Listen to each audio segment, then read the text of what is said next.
Isang buwan bago mag-umpisa yung regular season, hindi pa man nag-uumpisa, may mga nakikita na agad na red flag sa nabuong roster ng Lakers base sa mga insiders, pero hindi naman natin alam kung magiging negative outcome to sa magiging run nila sa bagong season. Pwede rin naman nilang ma-resolve ang araw to agad sa regular season games. Nag-revamp ang Lakers sa off-season na to mula sa front at perimeter defense. May upgrade na nangyari sa roster nila sa pagkuha kay Marcus Smart, DeAndre Ayton at Jake LaRavia, pero nakikita agad na may doubt ang Lakers sa mga to dahil pwedeng maging kahinaan nga raw ng Lakers ang pagkuha sa mga to at lumabas sa opening season yung red flag pagdating sa mga players na yan. Sa career level ni Ayton, consistent at malakas ang impact niya sa points at rebounds yan. May career average na 16.4 points per game at 10.5 points rebound. Madalas siyang nagdo-double digit sa points at rebounds, kaya nga ang level niya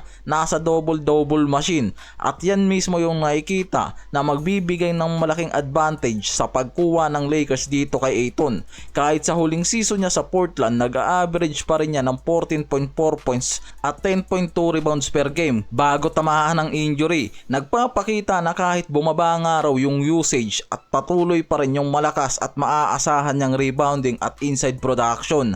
Ang positive na pwedeng tignan dyan kay Ayton, kung magiging healthy nga raw at maayos ang chemistry niya sa Lakers buong season, makakapag-produce si Ayton ng isang traditional big na pwedeng mag-anchor sa paint, lalakas yung interior defense at rebound rate ng Lakers, at magbubukas yan ng play option, short roll finishes at offensive rebounds. Pero nakikitang merong kasing red flag itong si Ayton dahil sa injury history at durability nito, dahil last season sa Portland may mga report na nag-miss yan ng 28 regular season games dahil sa left calf strain, at may mga ilang ulit nga raw to na knee soreness at day-to-day absence, kaya malinaw na concern yan sa availability nito. Kung hindi 100% na healthy si Ayton sa Lakers, magiging problema yan. Consistency at defensive reputation, maraming analyst naman ang nagsasabing meron siyang mga flashes pero hindi palaging consistent, lalo na sa defensive reads, pick and roll coverage at mobility laban sa mga maliliit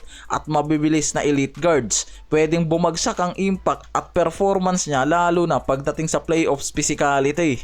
May mga risk din o red flags dito na nakikita kay Jake LaRavia. Bakit hindi pa siya guarantee nakapalit para kay Dorian Finney-Smith? Sa defensive consistency, hindi pa siya legit bilang elite perimeter defender. Sa postseason games, ang Lakers nawala ng isang proven defensive wing at hindi pa malinaw kung maaabot nga ni LaRavia ang level nitong si Finney-Smith. Sa nakaraang season, nag-average itong si LaRavia ng 6.9 points, 3.9 rebounds, and 2.4 assists in 20 minutes of playing time, at nagpapakita ng mataas yan na shooting efficiency mula sa field goal percentage at 3-point line. Mas bata at kulang nga raw to pagdating sa heavy playoffs minutes kumpara sa veteran wings. At syempre, iba yung pressure sa physicality ng postseason. Sample size sa shooting, kahit mataas ang 3-point percentage nitong si LaRavia, mas limitado pa rin yung minutes niyan. May risk na bumababa ang efficiency kapag dumadami ang defensive attention at lumalaki yung role.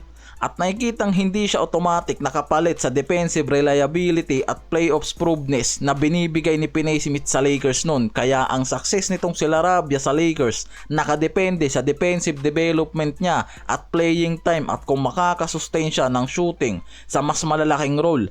Samantalang si Smart, kinuwang additional ng Lakers yan bilang perimeter defensive upgrade, isang proven on-ball piece at depoy winner. Pero malaki nga yung nakikitang red flag dito pagdating sa injury history, pagbagsak ng offensive volume efficiency sa ilang season na nagdaan, at possible fit role overlap sa backcourt nila. Madalas ang mga injury nitong si Smart sa nagdaang season, may mga repeated hand finger at ankle issues, at sa 2024 to 25 season naging limited yung laro niyan at nagkaroon ng mga stretches na namimiss ang maraming games. Minor injury nga, pero nakukuha niya ng paulit-ulit na injuries at pabalik-balik na lang, kaya mas nagiging risky yan, lalo na pagdating sa playoff grind.